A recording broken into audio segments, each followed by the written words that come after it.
হরিময় সুতারকান্দি আন্তর্জাতিক সীমান্তে দেখুন উত্তেজনাকর পরিস্থিতি।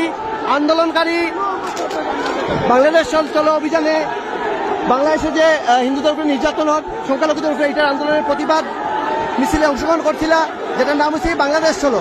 তারা এখানে আইসই না ইয়া সুতারকান্দি বর্ডারে, আবার পরে এখানে প্রথম ব্যারিকেডে পুলিশে তারা আটকাইছে, 2 নম্বর এখানে হয়েছে বিএসএফ।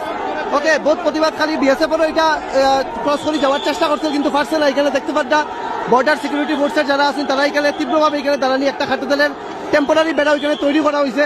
আর এই সাইডের এখানে দৃশ্য দেখেন, জাতীয় পতাকা লগে নিয়ে এইভাবে আন্দোলনকারী দেখেন ব্যারিকেড গুলা ভাঙিয়ে এইভাবে ভিতরে ঢুকে এখানে দৃশ্য আপনারা দেখতে পারবা। দেখি ব্যারিকেড নয় অবস্থাতে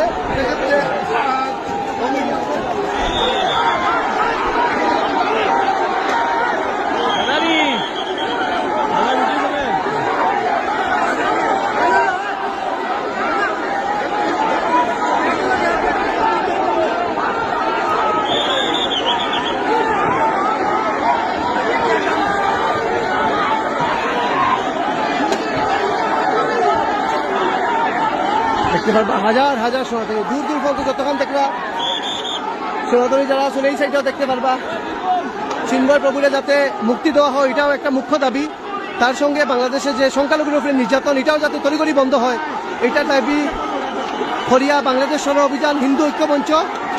এই আন্দোলনে সারা আসাম থেকিয়া সারা বরাকবেলি থেকিয়া হাজার হাজার সনাতনীরা এটাতে অংশগ্রহণ করছেন। এখানে দেখতে পাচ্ছি আমার দোলাই থেকে আইছিল, আমরা দোলাই তো শুনাই দোলাই এবার ক্যান্ডিডেটও আসলা ইন্ডিপেন্ডেন্ট ক্যান্ডিডেট আমার বন্ধুদের কুন্ডানি মারছে তা সত্ত্বেও আইসি কইছি ক্রস করবো।